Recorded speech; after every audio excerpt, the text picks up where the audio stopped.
You're listening to the Hour of the Time, and I'm William Cooper. Ladies and gentlemen, tonight is going to be one of those special treats. So make sure you have your pen and paper by your side, and that you have whatever you need to wet your whistle, a glass of water, a glass of milk, or whatever it is that you need to keep you in that chair for an hour. Get you a bag of pretzels, because you're not going to miss, or you're not going to want to miss, I hope you don't miss, one single word of this broadcast.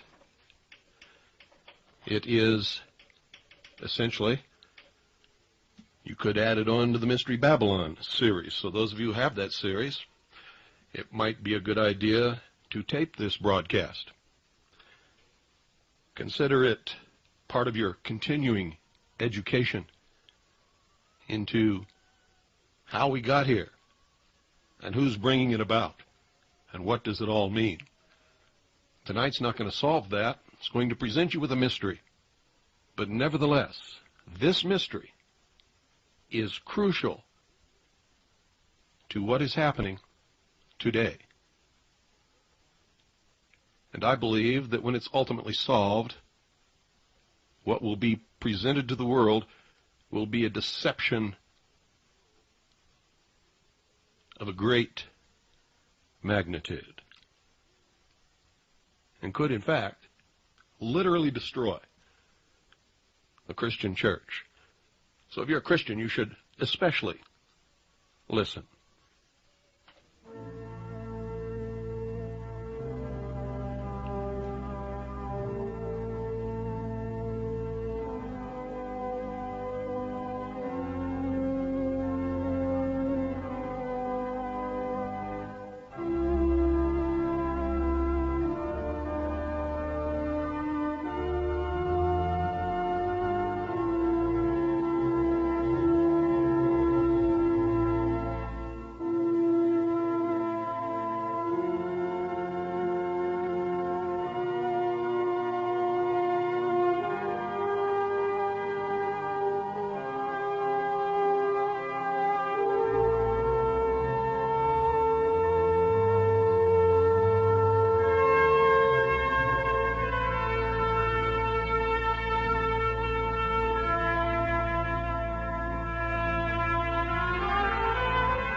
Ladies and gentlemen, President Woodrow Wilson said this, quote, "There is a power so organized, so subtle, so complete, so pervasive, that they had better not speak above their breath when they speak in condemnation of it." End quote. Now bear in mind that this was the President of the United States of America, a very powerful man, a very well-connected man. He knew what he was talking about. History is replete with whispers of secret societies, accounts of elders or priests who guarded the forbidden knowledge of ancient peoples. Prominent men meeting in secret who directed the course of civilization are recorded in the writings of all people. The oldest on record is known as the Brotherhood of the Snake, also called the Brotherhood of the Dragon. And it still exists under many different names. The Brotherhood of the Snake is devoted to guarding the secrets of the ages and to the recognition of Lucifer as the one and only true God. If you do not believe in God, Lucifer, or Satan, you must understand, ladies and gentlemen, that there are great masses of people who do. I do not believe in racism, but millions do, and their beliefs and actions based upon those beliefs will affect me, regardless of my belief. It is clear that religion has always played a significant role in the course of these organizations. Communication with a higher source, often divine, is a familiar claim in all but a few. The secrets of these groups are thought to be so profound that only a chosen, well-educated few are able to understand and use them. These men use their special knowledge for the benefit of all mankind, or so they say. And we know that some actually do. At least, that is what they claim. But how are we to know, since their knowledge and actions have been kept secret? Well, ladies and gentlemen, for those who are diligent and who search, it is all there. Some of it has become public knowledge. The greatest percentage is hidden in esoteric writings concealed by a language of symbology. I found it intriguing that in most, if not all, primitive tribal societies, all of the adults are members, every one of them. They're usually separated into male and female groups. The male usually dominates the culture. Surprisingly, this exactly resembles many civilized secret societies today. This can only mean that the society is working not against established authority, if all the adults belong to it, but for it in these ancient civilizations, our primitive tribal societies. In fact, it could be said to actually be the established authority in that particular situation. This would tend to remove the validity of any argument that all secret associations are dedicated to the destruction of properly constituted authority. This can only apply, of course, where the secret society makes up the majority or entirety of any people which it affects. I can assure you, ladies and gentlemen, that today, very few, if any, fall into that category. Secret societies, in fact, mirror many facets of ordinary life. There is always an exclusivity of membership with the resultant importance attached to being or becoming a member.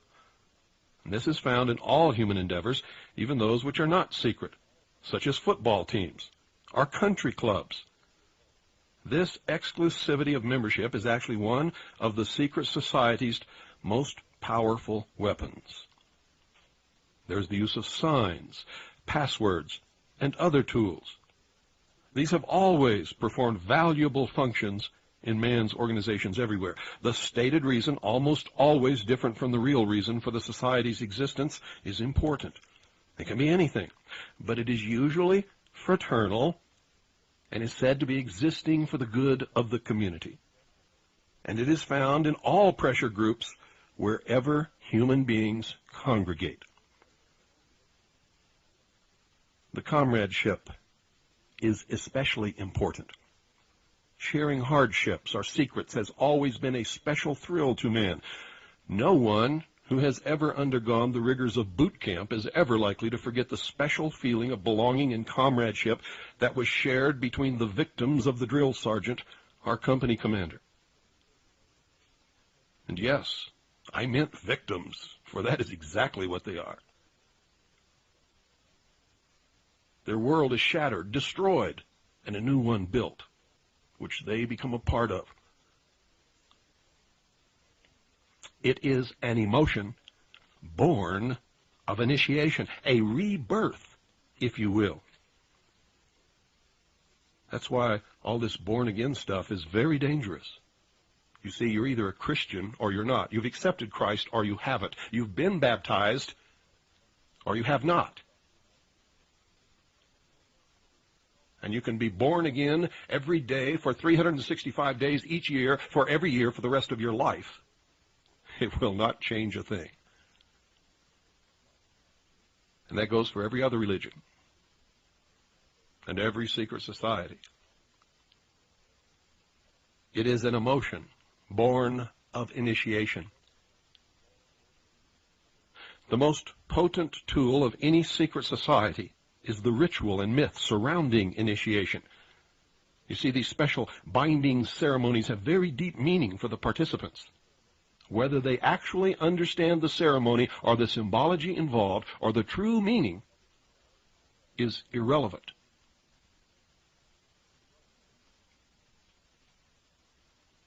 It is the specialness, the emotion, the knowledge that you are one of few who have experienced this initiation and have been accepted by a band of men calling themselves the elite, the elect, the special, the superior race. Pick one or pick all, because they usually all apply. Initiation, ladies and gentlemen, performs several functions which make up the heart and soul of any true secret society. You can form a secret society if you wish, but without some kind of special initiation that separates that person from the rest of the world and gives them literally, in their mind, an emotional rebirth, a new chance, with a brotherhood or a sisterhood who have pledged everlasting allegiance to that person. Like boot camp, the initiation into the armed forces, important aspects of human thought that are universally compelling are merged to train and maintain the efforts of a group of people to operate in a certain direction. Initiation bonds the members together in mysticism. Neophytes gain knowledge of a secret, giving them special status. The ancient meaning of neophyte is, quote, planted anew or reborn, end quote. A higher initiation is in reality a promotion, inspiring loyalty and the desire to move up to the next rung. The goals of the society are reinforced, causing the initiated to act toward those goals in everyday life. Most never even realize what they are doing. But that brings about a change in the political and social action of the member. The change is always in the best interest of the goals of the leaders of the secret society. The leaders are called adepts, priests, the illumined ones. 1,000 points of light, the stars in the firmament of the heavens. And I could go on.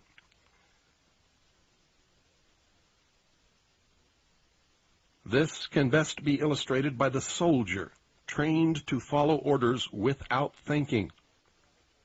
The result is often the wounding or death of the soldier for the realization of the commander's goal, which may or may not be good for the overall community, and certainly was not good for the soldier.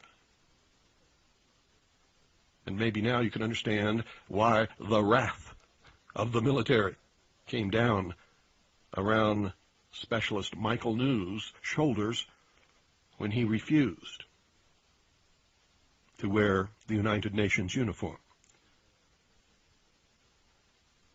Initiation is a means of rewarding ambitious men who can be trusted. You will notice that the higher the degree of initiation, the fewer the members who possess the degree. Now, this is not because the other members are not ambitious, but because a process of very careful selection is being conducted. You see, a point is reached where no effort is good enough without a pull-up by the higher members. Most members never proceed beyond this point and never learn the real secret purpose of the group. The member frozen at that point, from that point on, serves only as a part of the political power base, as indeed he has always done, and provides a political consensus that leads the body politic in a direction away from which it would have gone if this group had not existed in their midst. You may have guessed by now that initiation is a way to determine who can and cannot be trusted, who believes in the mystery God and who does not. A method of deciding exactly who is to become an adept may be decided during initiation by literally asking the candidate to spit upon the Christian cross. If the candidate refuses, the members congratulate him and tell him, "You have made the right choice, as a true adept would never do such a terrible thing." The newly initiated might find it disconcerting, however, that he or she never advances any higher, no matter how hard they work, study, participate, or beg. If instead the candidate spits upon the cross, he or she has demonstrated a knowledge of one of the mysteries and soon will find him or herself a candidate for the next higher level. You see, almost all of these require a belief in a higher being, but they never, ever tell you who that being is. And it is forbidden to mention the name of Jesus the Christ in the lodge. And that should give you a clue. The mystery, literally, is that religion is but a tool to control the masses. Knowledge or wisdom is their only God, through which man himself will become God. Wisdom is represented and has been represented throughout the history of the world as the serpent, the snake. Satan, Lucifer,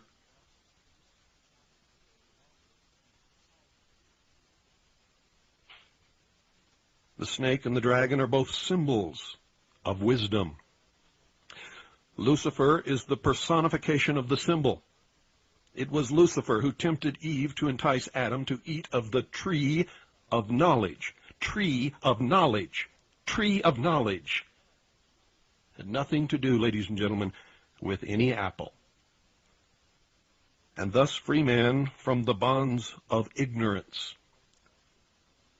The worship, which is a lot different from study of knowledge, science, or technology, is Satanism in its purest form. And its god is Lucifer. Its secret symbol is the all-seeing eye in the pyramid. Undesirable effects of secret societies and their aura of mystery has sometimes given them the reputation for being abnormal associations, or at the very least, strange groups of people. Whenever their beliefs are those of the majority, they are no longer considered antisocial. A good example is the Christian Church, which was at one time a secret society under the Roman Empire. They were a minority, persecuted. In fact, the open, friendly, secret society actually ruled most, if not all, of the known world at one time after when the Roman Empire became literally the Vatican. And the emperor became the Pope. It was a marriage. You see, the small cult of Christians were threatening the empire. And no matter how many they killed, 3 times as many sprang up to take their place. So very, very wise Roman Empire named Constantine.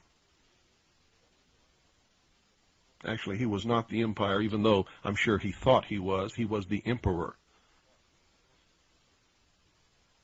He married the Roman pantheon of gods with the teachings of this cult called Christianity, or Christians, and created what is now today known as the Catholic Church, from which all other Christian churches sprang.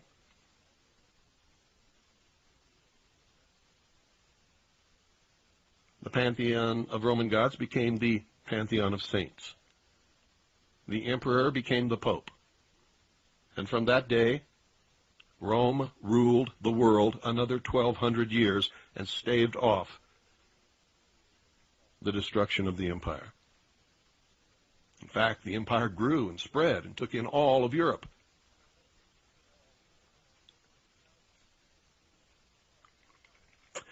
Most secret societies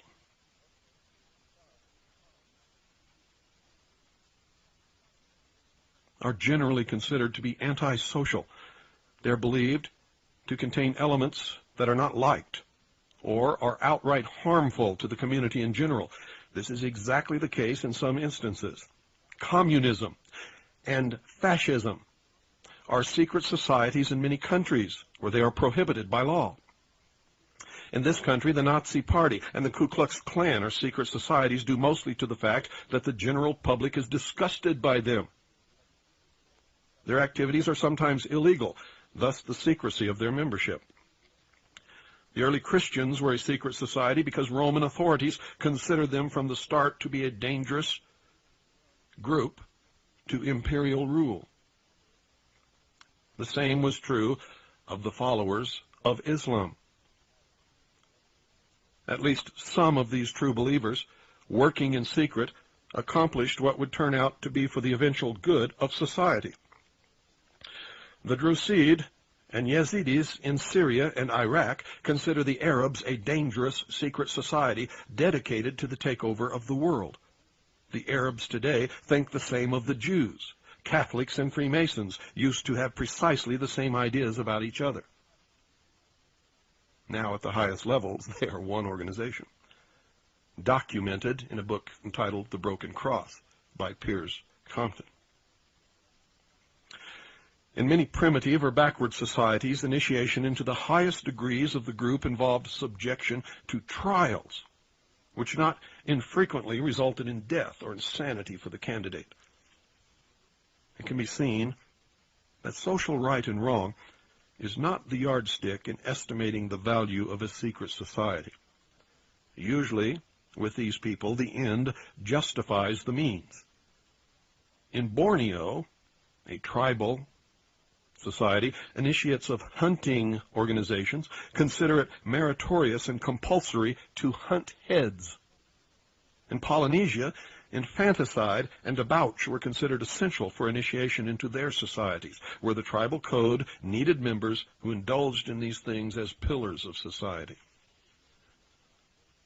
You see, since the beginning of recorded history, governmental bodies of every nation have been involved with maintaining the status quo to defend the establishment against minority groups that sought to function literally as states within states, or to oust the constituted authority and take over in its place, either by subterfuge, coup d'etat, or open revolution. Many of these attempts, as we all know, if we read history, have succeeded, but have not always lasted. Man's desire to be one of the elect is something that no power on earth has been able to lessen, let alone destroy. It is one of the secrets of secret societies. It is what gives them a political base and lots of clout.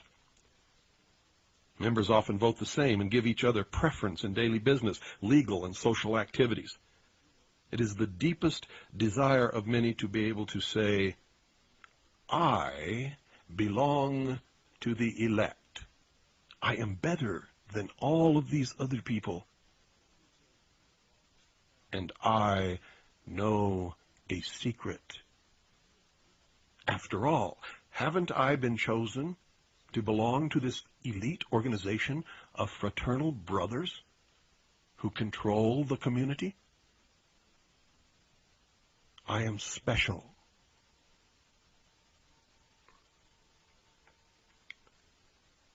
Houses of worship and sacrifice existed in all of the ancient cities. They were, in fact, temples built to honor the many gods. These buildings, ladies and gentlemen, functioned often as meeting places for philosophers and mystics who were, in fact, the priests and the leaders of those cities. They were believed to possess the secrets of nature. These men usually banded together in seclusive philosophic and religious schools, known as the mysteries. Those who did not belong were known as the profane. The most important of all of these ancient groups is the Brotherhood of the Snake and the Dragon, as I have revealed to you earlier, and was simply known as the mysteries. The snake and dragon are symbols that represent wisdom. You can see in the ancient hieroglyphics and paintings upon the walls of the tombs in Egypt that the elect, the priests, the leaders, the pharaohs, wore the symbol of the snake upon their forehead. They were members of the mysteries. They had to be to rule. Of course, they did not know the secrets of ruling, the secrets of nature. They could not control the mass of the profane, or, as some others call them, cattle or sheep.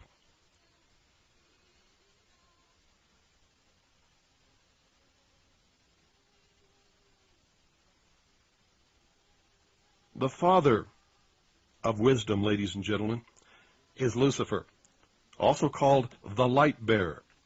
The focus of worship for the mysteries was Osiris in Egypt, another name of Lucifer. Osiris was the name of a bright star that the ancients believed had been cast down onto the earth. The literal meaning of Lucifer is bringer of light. The star is bright. The truth is light. Republic of Texas. Osiris was the name of a bright star that the ancients believed had been cast down onto the earth. The literal meaning of Lucifer is bringer of light, or the morning star. Many people have it all wrong. They look to the sky to find the morning star and they point to Venus. And they are wrong. The star that rises in the morning, ladies and gentlemen, is the sun. The sun.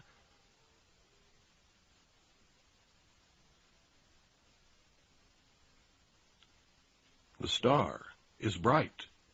The truth is light. After Osiris was gone from the sky, the ancients saw the sun as the representation of Osiris, or more correctly, Lucifer. Albert Pike said, and I quote, "Osiris was represented by the sun," end quote. In the Bible, in Isaiah chapter 14, verse 12, quote, "How art thou fallen from heaven, O Lucifer," end quote. Fred Giddings, in his book Symbolism in Occult Art, said this, quote, "It is claimed that after Lucifer fell from heaven, he brought with him the power of thinking as a gift for mankind," end quote. They believed that God was evil. He was holding man prisoner in the Garden of Eden in the bonds, the chains of ignorance. Lucifer set man free from these bonds, these chains of ignorance, with the gift of intellect, through the use of which man himself will become God. Lucifer is Prometheus. Lucifer is the lightning bolt that strikes the tree and sets it afire, from which man took a burning branch, and by adding more wood, kept the fire burning, and noticed that when he piled certain rocks around the fire, and they got hot enough, something melted and flowed out into the ground. From this, he learned to make tools. You see, without the fire that the philosophers of fire worship, without the serpent, Lucifer, there would be no Ford Broncos today for me to drive. This is what they believe. And so they worship the symbol, which is Lucifer, and they strive through their work to accomplish the great plan and guide the evolution of man into apotheosis.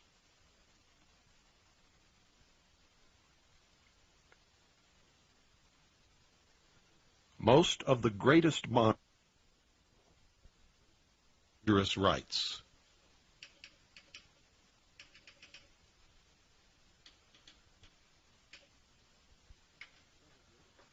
some of which were very cruel.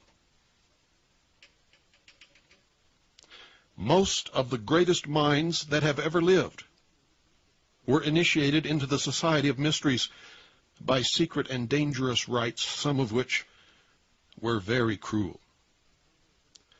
Some of the most famous were known as Osiris, Isis, Sabazius, Cybele, and Eleusis. Plato was one of these initiates, and in his writings he describes some of the mysteries and his own initiation.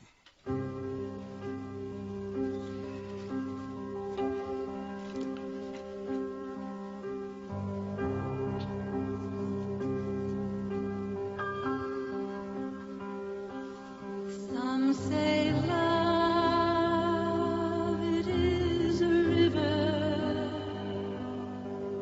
that drowns the tender reed. Some say love, it is a razor that leaves your soul to bleed. Some say love, it is a hunger, an endless aching need. I say love, it is a flower, and you, its only seed.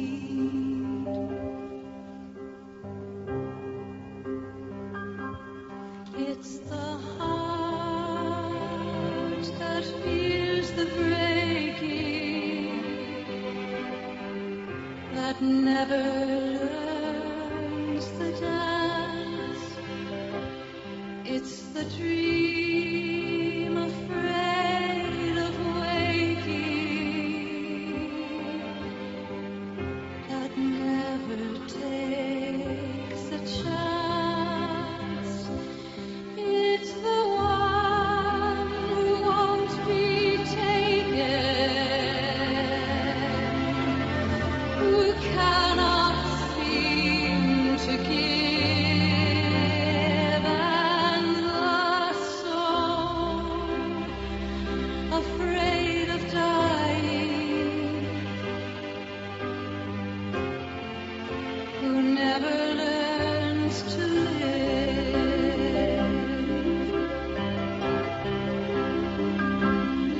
When the night has been too lonely and the road has been too long,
Plato's initiation, ladies and gentlemen, encompassed 3 days of entombment in the Great Pyramid, during which time he died symbolically, was reborn, and was given secrets that he was to preserve. Plato's writings are full of information on the mysteries. Manly P. Hall stated in his book, The Secret Teachings of All Ages, that, quote, the illumined of antiquity entered its portals as men, they came forth as gods, end quote. And he was talking about the Great Pyramid of Giza. The ancient Egyptian word for pyramid was kuti, spelled Khuti, which literally meant glorious light. Mr. Hall says also, quote, the pyramids, the great Egyptian temples of initiation, end quote. You see, ladies and gentlemen, they were never, ever tombs for anyone. They were temples of initiation. How does that grab you? According to many, the Great Pyramids were built to commemorate and observe a supernova explosion that occurred in the year 4000 BC. Dr. Anthony Hewish, a 1974 Nobel Prize winner in physics, discovered a rhythmic series of radio pulses which he proved were emissions from a star that had exploded around 4000 BC. The Freemasons began their calendar from AL, which means in the year of light, found by adding 4,000 to the modern year. Thus 1990 plus 4,000 equals 5,990 AL, which is Annos Luminos, or the year of light. Go to any Masonic temple or any building in Washington, D.C. that the cornerstone was laid in a Masonic ceremony, at least one of which was laid by George Washington himself, and you will see the date inscribed as Annos Luminos. George Michanowski wrote in The Once and Future Star that the ancient Sumerian cuneiform described a giant star exploding within a triangle formed by Zeta Pupae, Gamma Velorum, and Lambda Velorum, located in the southern sky. An accurate star catalog now stated that the blazing star that had exploded within the triangle would again be seen by man in 6,000 years. According to the Freemasons' calendar, it will occur in the year 2000. And ladies and gentlemen, it just may very well do that. And in the year 2000, simultaneously, supposedly, from what I have been told and from what I have learned from my research, a vault containing the ancient records of the earth will be opened in Egypt. I predicted that they would find a passageway beneath the Sphinx, and they have, within the last couple of years, actually discovered the passageway that I had predicted. They do not know where it leads yet.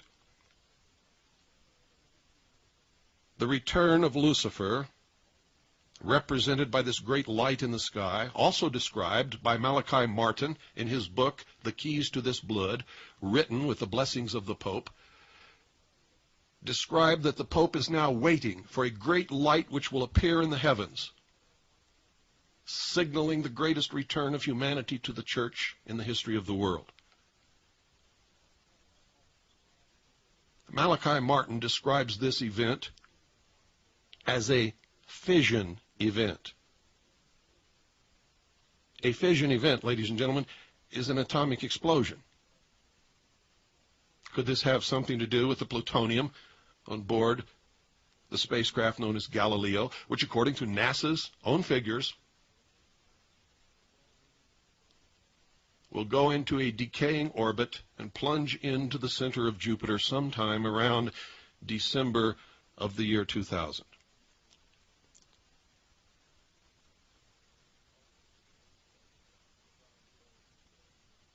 Galileo is carrying over 47 pounds of plutonium.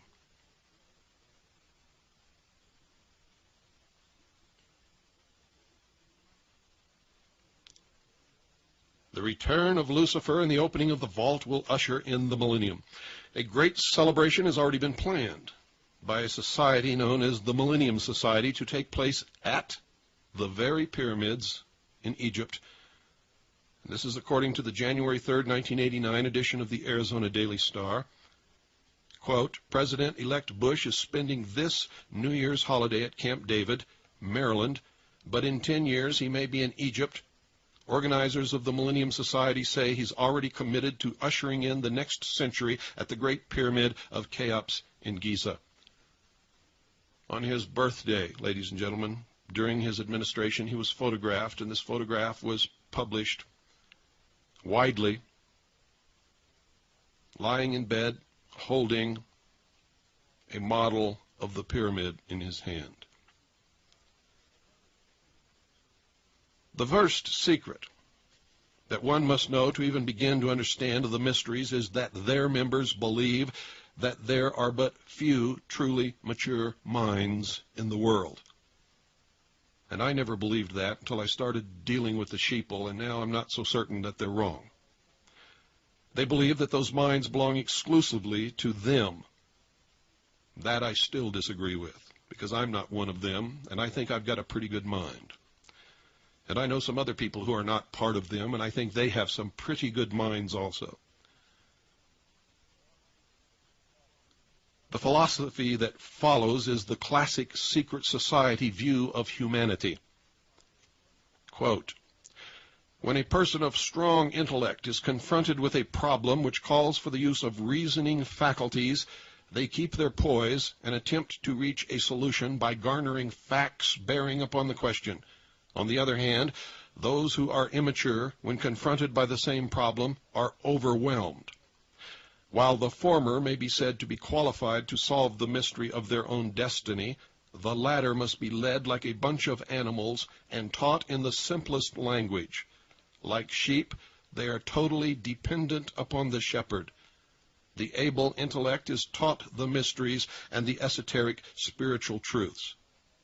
The masses are taught the literal exoteric interpretations. While the masses worship the five senses, the select few observe, recognizing in the gulf between them the symbolic concretions of great abstract truths. The initiated elect communicate directly to gods, who communicate back to them. The masses sacrifice their lambs on an altar facing a stone idol that can neither hear or speak. The elect are given knowledge of the mysteries and are illumined and are thus known as the Illuminati, or the illuminated ones, the guardians of the secrets of the ages, end quote. Three early secret societies that can be directly connected to a modern descendant are the cults of Roshaniya, Mithras, and their counterpart, the Builders. They have many things in common with the Freemasons of today, as well as with many other branches of the Illuminati. For instance, common to the Brotherhood are the symbolic rebirth into a new life, without going through the portal of death during initiation, reference to the lion and the grip of the lion's paw in the Master Mason's degree, the 3 degrees, which is the same as the ancient Masonic rites, before the many other degrees were added, the ladder of 7 rungs, men only, and of course, the all-seeing eye. And you might ask, after hearing this broadcast, here we are in America. Why is there a pyramid on the back of the $1 bill with an all-seeing eye floating above it, in a smaller pyramid, surrounded by rays of light?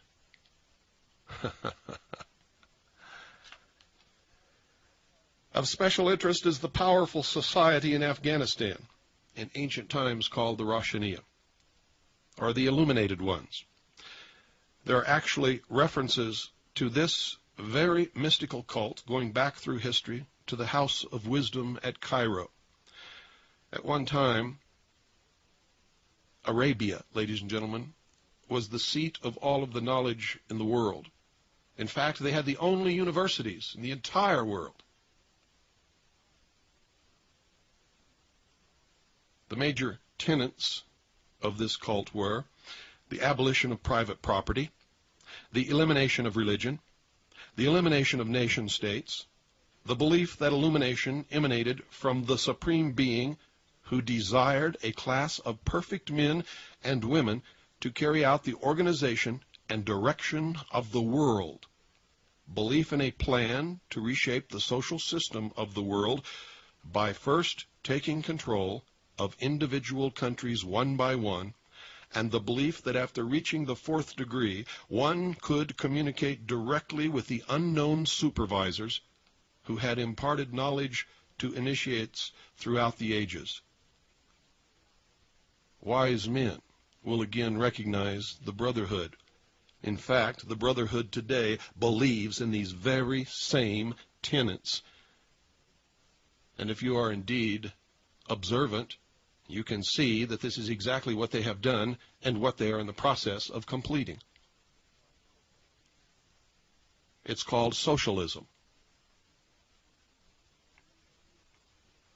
Can you hear the echo of the Nazi Party? These liars, these deceivers, call those of us who love liberty and freedom and who would restrict the power of government and who would be responsible for our lives, Nazis.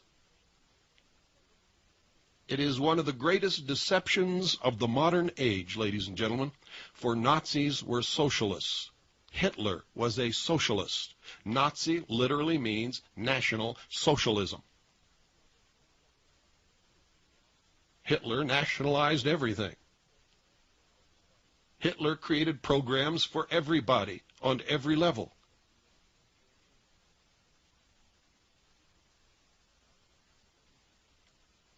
Nazis, ladies and gentlemen, are not right-wing, freedom-loving, responsible individuals. Nazis are socialists. Always have been, always will.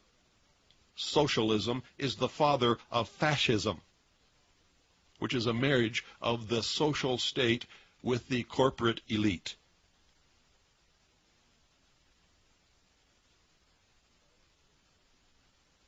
Have you fallen for the deception? Do you refer to people on the right as Nazis? And do you, as a member of the Nazi Party, call yourself right-wing? Claim that you love liberty and freedom? If you do, you've not only been lied to, but you're lying to yourselves and everyone else. You are, in fact, socialist fascists. And you are properly categorized on the left just above communism.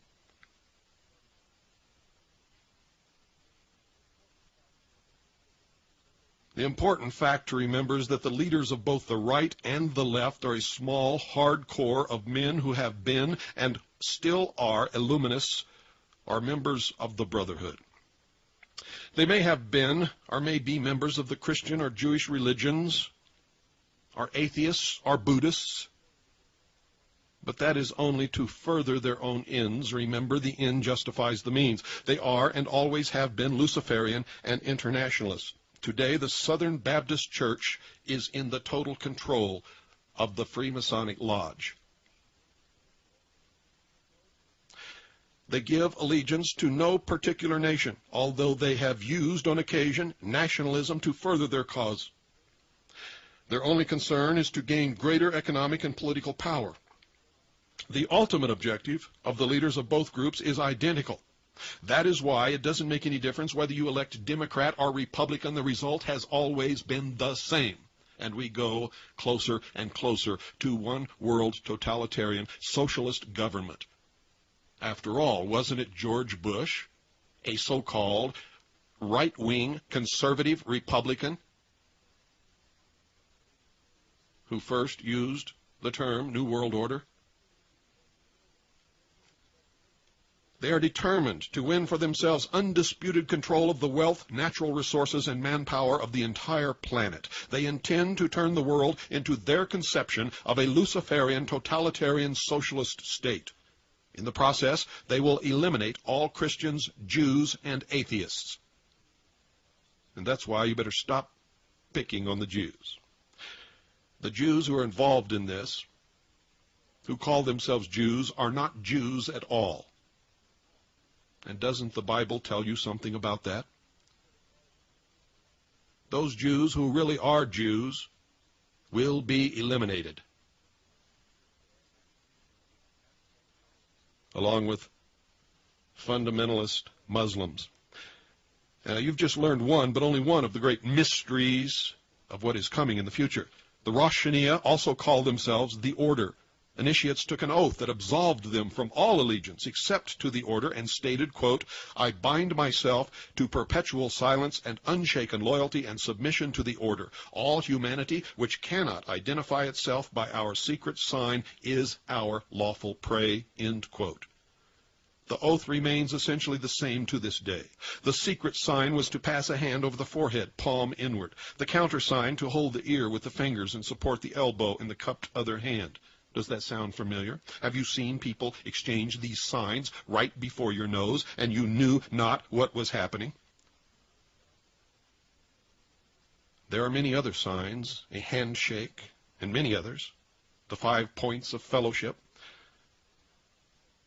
The order at the highest level is known as the Order of the Quest, or the Jason Society. The cult preached that there was no heaven, no hell, only a spirit state completely different from life as we know it. The spirit could continue to be powerful on earth through a member of the order, but only if the spirit had been itself a member of the order before its death. Thus, members of the order gained power from the spirits of the dead members. Now listen to this very closely. And if you attended the Cure Convention in Wichita, Kansas, this last weekend, listen very carefully. You're going to learn something. The Rosh Hashanah took in travelers as initiates and then sent them on their way to found new chapters of the order. It is believed by some that the assassins were a branch of the Rosh Hashanah.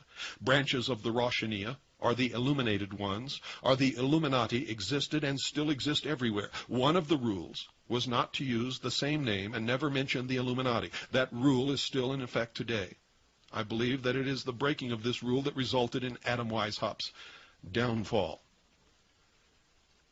And ever since that day, ladies and gentlemen, they call themselves fellow travelers.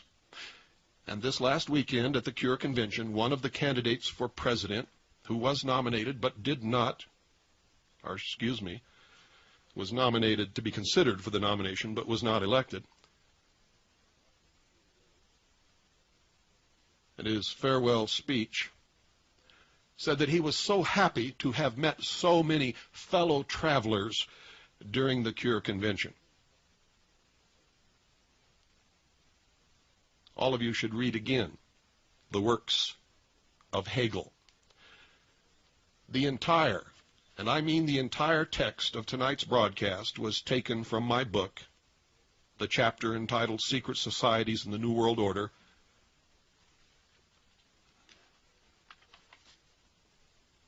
Behold a Pale Horse. I wrote this over 5 years ago, ladies and gentlemen. Much of it I wrote 6 and 7 years ago. And it has been the underground bestseller ever since its publication. And that's not a pitch to buy it. That's just my normal source so that you'll know where the information came from. Good night, and God bless each and every single one of you.